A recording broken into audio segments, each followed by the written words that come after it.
Now, from the Low Country's news leader, this is Live 5 News.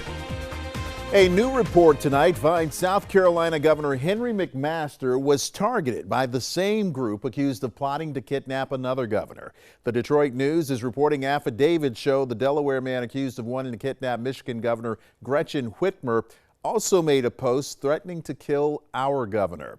Affidavits say Barry Croft made a Facebook post mulling the killing of McMaster. The Detroit News reports evidence collected by the FBI shows the post also included images of a noose and a list of grievances towards Democrats, Republicans, Muslims, and liberals. The paper also says McMaster's office declined to comment because of security matters. Also developing this evening, Georgetown police in the county's corner on the scene of a shooting in the city. Police say it happened on Gilbert Street. They are investigating, and the coroner, we're told, has arrived on the scene. On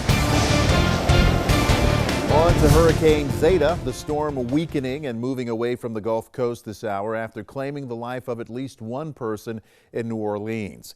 Nearly 450,000 people across Louisiana are without power tonight. That storm ripped roofs off and tore down utility poles. And right now, it is getting ready to cross into Alabama. Bill Walsh is joining us now. The remnants of this storm headed for parts of the Carolinas. Yeah, it'll go right through the upstate of South Carolina.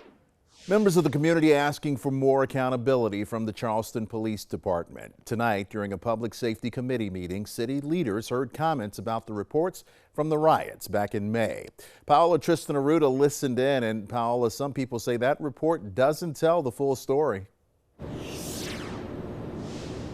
Roth, some who offered comments say police action during the riot was violent and disorganized, but the 64-page report was only preliminary data showing the issues the department had and what they learned from the riot. Peaceful protests, riots, damaged businesses, and shattered glass. A lot happened the night of May 30th and the 31st. Months later, the Charleston Police Department has put together a report detailing their response that weekend, and now the community is responding. College of Charleston says it's renaming its top scholar awards in an effort to be more diverse and inclusive. President Chu says the use of William Aiken's name in the honors college will be taken away due to his past. Aiken was a former state governor who owned slaves. A study is showing more than half of kindergarten students here in South Carolina are actually not ready when they start their first day of school. A judge has denied parole for the man who killed two teenage girls on Folly Beach more than 45 years ago. Richard Valenti appealed for the 21st time and was denied. He's behind bars for the 1973 killings of 14-year-old Sherry Clark and 13-year-old Alexis Latimer on Folly Beach. The city of Charleston now has access to more than $1 million of federal funding for COVID relief. Nick Reagan is taking a look at what the city wants to do with that money. And Nick, it's intended to help people keep their homes. South Carolina's ports leaders say they're expecting to create more jobs in our state. The State Ports Authority gave the annual State of the Port address today. The company's CEO says Charleston is the preferred container port in the entire country. However, the future for Boeing isn't so promising. Today, company officials say they could cut 30,000 jobs by the end of the year. Now, your first alert forecast from Live 5 News. Hey everybody, Chief Meteorologist Bill Walsh here on a Wednesday night. With most businesses, pricing is determined by supply and demand, but a restaurant in North Charleston operates under a different set of principles. Destiny Community Cafe, we're the only pay-what-you-can cafe in the state of South Carolina where people can come in and they can pay whatever they can afford for their meal.